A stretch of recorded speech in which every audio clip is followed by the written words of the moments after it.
Les chrétiens qui sont dans la panique prennent des mauvaises décisions. Quand on a peur, à cause des bruits, on prend des mauvaises décisions. On décide mal, on s'expose et c'est là qu'on perd. Écoute, si tu as cru en Jésus, le sorcier ne peut pas te tuer. Non, je te dis la vérité, il ne peut pas. C'est toi-même qui ne vas plus croire dans le sang et qui va sortir pour aller essayer de trouver maintenant un autre objet de rachat. Ma femme, il y a mon camarade là qui a un bœuf. Tu prends un bœuf plus 3 poulets. Il y a un seul sang qu'on veut voir. Et c'est ce que vous devez comprendre, le sang de Jésus, pas le sang de quelque chose d'autre. Satan n'a peur d'aucun autre type de sang. Seul le sang de Jésus. Alléluia. Sans la paix, tu es vulnérable. Tu peux être dans le sang, mais sorti de la protection à cause de la panique. Tu es tellement effrayé par le lendemain. Le propriétaire va venir. Il va venir prendre le loyer. Il va venir prendre. Et tu ne sais pas que parce que tu es sous le sang, quelque chose va se passer. Mais c'est quand tu paniques et que tu dis, Jésus semble ne pas vouloir résoudre mon problème. La solution que tu vas chercher en dehors de la maison, c'est là que tu deviens vulnérable. Le fait de quitter la paix, on sort du sang par la peur. Tu peux même avoir peur, mais si tu as peur et puis tu dis, je tremble, mais Jésus me garde. Je ne vais rien faire d'autre, Jésus me garde. Ils ne pourront rien faire. Tu peux trembler même. J'ai peur. Mais le diable ne pourra pas rentrer dans ta vie. Il ne pourra pas prendre ton âme, il ne pourra pas prendre ta vie. Mais c'est toi-même qui vas t'auto-paralyser. Pasteur, ça ne va pas. Je dis, mais ça va comment? Tous les sociétés du village veulent me tuer. Mais tu es bien debout devant moi, non? Et ta santé, ça va. Mais là, j'ai fait un rêve et ils m'ont dit, il faut me tuer. Je sens que la personne est en mode panique. Je prie pour elle, je dis, va en paix. Jésus t'a sauvé. Mais elle estime que ce n'est pas suffisant. Parce que les sorciers sont toujours là. On dit, il peut se promener autour de la maison. Mais toi, tu as invoqué sur toi la vie de Christ. Ils vont faire du bruit, ils vont rôder, mais ils ne t'atteindront pas. Ils n'atteindront pas ta vie. Ils n'atteindront pas tes enfants. Ils n'atteindront pas ton mariage. Jésus a déjà payé. C'est toi qui, par ta peur, peux sortir de la protection.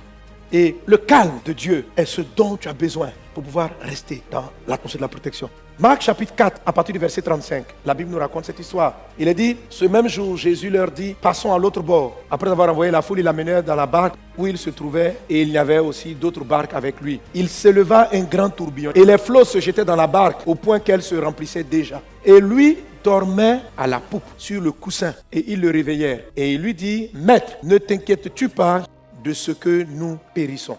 S'étant réveillé, il menaça le vent et dit à la mer, silence, tais-toi. Et le vent cessa. Il eut un grand calme. Puis il leur dit, pourquoi avez-vous aussi peur? Comment n'avez-vous point de foi? Pourquoi vous avez peur? Je suis sûr que nous tous, on était à la place des types, on aurait eu peur. La Bible dit, il y a eu un grand tourbillon, pas un petit tourbillon. Il y a des petits tourbillons, puis il y a des grands tourbillons. Les vagues, la mer en train d'entrer dans la barque. Les gens sont entrés en panique. Jésus dit, pourquoi vous paniquez? Donc il vient de réveiller Jésus. Il dit, ne t'inquiètes-tu pas de ce que nous périssons? C'est-à-dire que ce n'est pas normal. L'attitude que tu as de dormir, d'être au calme, pendant que la mort rôde, pendant que la mort est déjà en train d'entrer dans le bateau. Fais comme tous les humains. Panique. Toi aussi, lève-toi et nous, on va crier, oh, nous mourrons. Tout le monde panique. Jésus, ton attitude n'est pas la norme mondiale. La norme humaine, c'est que quand le danger arrive, quand on ne sait pas comment on va résoudre tel problème, on doit être stressé. Tu ne peux pas être calme. Tu ne peux pas être serein. Quand on vient t'annoncer que tu transportes une maladie pareille. Mais le médecin vient te dire que tu risques de mourir demain. Mais il faut pleurer. Donc les gens voulaient que Jésus suive le monde, suive une mentalité avec laquelle la plupart des humains fonctionnent et qui nous amène à faire des erreurs. On trouve normal de s'inquiéter dans certaines situations. En fait, je crois que Jésus a dû se réveiller d'abord une première fois. Sinon, quand quelqu'un dort, on ne le réveille pas en disant « Ne t'inquiète-tu pas ». On dit « Réveille-toi ». On meurt. Moi, je crois que ce qui s'est passé, quand la tempête, les tonnerres ont commencé à gronder, il a mis même un coussin. J'imagine la couverture, mais il était couché. Je pense qu'à un moment donné, il a dû soulever la couverture. Quand il a vu le tonnerre, il a regardé comme ça. Off. Et puis il s'est rendormi. Donc c'est là qu'ils sont venus le voir maintenant pour dire « Maître, attends, ce qui se passe là. Tu ne vois pas qu'on est en train de mourir, ne t'inquiètes-tu pas. Parce que quelqu'un qui dort, on lui dit pas ne t'inquiète pas. On dit réveille-toi, il y a un danger. Parce qu'il n'est pas censé être conscient de ce qui se passe autour de lui. Or, Jésus avait dû être conscient. Ils ont vu qu'il a été conscient. Et il s'est recouché dans le calme. Jésus est en train de nous apprendre ce qu'on appelle la paix de Dieu. La paix de Dieu. La paix de Dieu va vous sauver dans ce monde où il y a des tourbillons. La paix de Dieu va te sauver. La paix de Dieu, c'est le calme qui précède l'entrée dans ta guerre de Dieu. Et quand Jésus s'est levé, la paix qui était en lui, il a imposé à l'environnement. Il dit, tempête, chut. Et puis il dit, voilà, où est votre problème? La tempête ne peut pas nous tuer. Même si je dors, c'est-à-dire elle va crier. L'eau va rentrer dans la barque. À un moment donné, quand l'eau va me voir, l'eau va dire, je suis désolé. Dieu est ici. Excuse-moi d'avoir voulu te noyer. Et puis le vent va se retirer. C'est-à-dire qu'il était serein. Ne te telle panique. Jésus n'aurait même pas eu besoin de dire silence. Parce qu'il ne peut pas mourir. Écoute, quand tu es dans le sang de Jésus, tu ne peux pas mourir avant ton heure. Le rachat du sang de Jésus fait que dans ton âme, il y a toute la richesse que Dieu a prévue pour toi. La puissance du rachat, c'est que tu auras ce que tu dois avoir, la paix de Dieu. C'est quelque chose d'étrange qui vous a été donné par votre foi en Christ. Vous en avez besoin. Parce que le monde panique fait que vous racontez des choses qui ne doivent pas être dites. Il y a une différence entre tu as fait la paix avec moi et puis tu es rentré dans ma paix. C'est pas pareil. Tu t'es réconcilié avec moi par le Christ. Je t'ai donné ma paix, mais tu peux ne pas la prendre.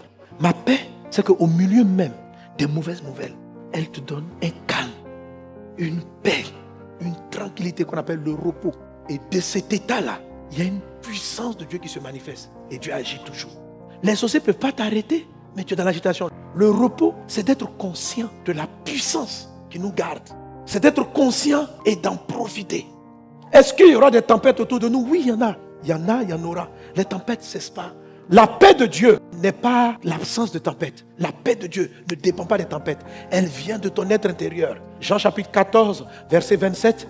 Je vous donne ma paix. Il dit, le calme que vous m'avez vu avoir dans la barque, là, je vous donne ça. Ça, c'est ma paix. On vient annoncer Jésus, on va te tuer. Il est calme. Puis il a dit, je peux te tuer, tu sais. Il dit, tu ne peux rien faire si mon Père n'a pas décidé. Donc, le pouvoir n'est pas dans ta main. Jésus n'était pas en mode panique. Et quand Jésus allait partir, il dit, mes enfants, je vous donne ma paix. Écoutez, elle est différente de ce que le monde donne. Donc, ne la cherchez pas ailleurs. Elle n'est qu'en moi. La paix est l'élément par lequel Dieu garde ton âme. Que la paix de Dieu soit ton partage. Ésaïe chapitre 30, verset 15. Car ainsi a parlé le Seigneur l'Éternel, le Saint d'Israël. C'est dans la tranquillité et le repos que sera votre salut. Alléluia. Dieu dit, votre salut sera dans la tranquillité et dans le repos. La paix de Dieu dont tu as besoin te donne de la tranquillité et elle te donne ce qu'on appelle le repos. Ce n'est pas exactement pareil. Mais le repos, c'est dans quoi Jésus était. Il nous a montré qu'il se reposait. Tu ne te reposes pas en fait. Tu dors mais tu ne te reposes pas. Dormir puis se reposer, ce n'est pas pareil. Tu n'es pas au repos. Tu es en action. Tout ton corps est toujours actif. Tu es chrétien mais tu es sous stress. Tu es tendu. Ce n'est pas bon. Il dit, votre salut se trouve dans la tranquillité et dans le repos. C'est dans le calme et la confiance que sera votre force. Il dit, mais vous ne l'avez pas voulu. Ce que Jésus explique, la majorité des gens refusent la paix de Dieu. Il dit, je vous donne ma paix, mais on ne veut pas. Parce qu'on estime qu'on doit s'inquiéter. Donc c'est pourquoi ils sont venus dire à Jésus, on s'inquiète. Quand on ne sait pas comment mettre ses enfants en classe, est-ce que tu sais qu'il y a une échéance? Il faut payer 300 000 francs. Tu as ça sur toi? Non. Tu as ça à la banque? Non. Il faut voir ton compte. Tu as combien? Moins 30 000. Tu es calme, pourquoi? Ne t'inquiètes-tu pas de ce que ton enfant ne pourra pas aller à l'école? Ne t'inquiètes-tu pas de ce que jusqu'à présent on n'a même pas une maison? Ne t'inquiètes-tu pas?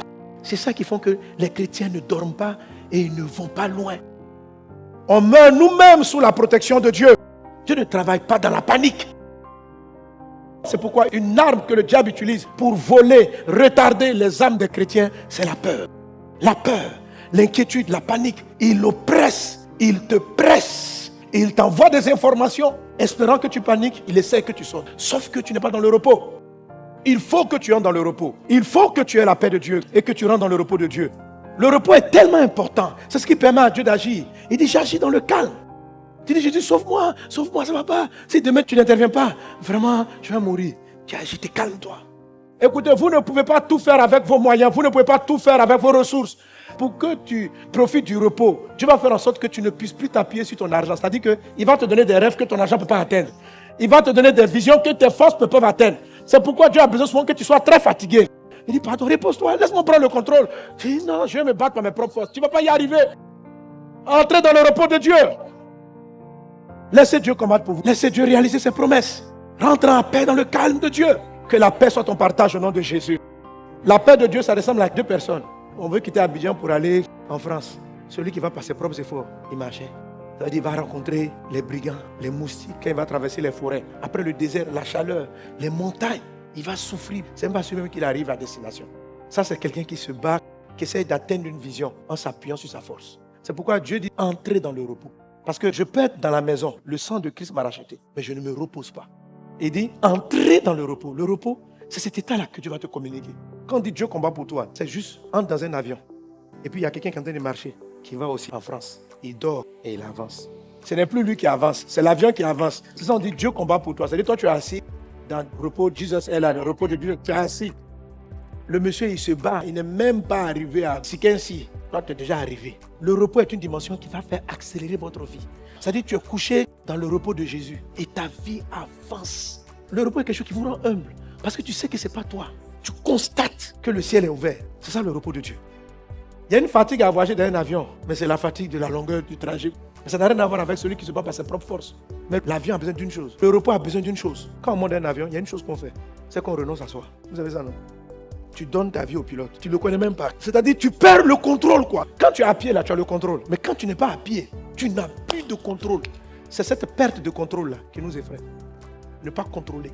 Le repos de Dieu se trouve dans une perte. Pas que tu veux contrôler ton foyer, ta maison, tes entreprises. C'est cette pensée-là qui fait que tu es tendu et qui fait que tu n'arrives pas à te reposer. Tu veux tout gérer.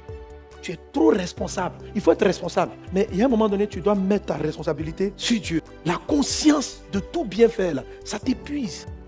Et ça fait que tu réalises trop peu de choses par rapport à la grandeur du Dieu avec qui tu marches. Qui veut rentrer dans Jesus un repos? Entre dans le repos. Hébreux chapitre 4, verset 11. Efforçons-nous d'entrer dans le repos. Le monde va vouloir que vous vous inquiétez. Parce que le monde trouve ça normal. Mais il faut que tu sors de cette anormalité-là. Et tu rentres dans la normalité divine. Que Dieu vous bénisse abondamment. Que ton environnement soit paisible. Qu'il en soit ainsi dans vos vies. Au nom de Jésus.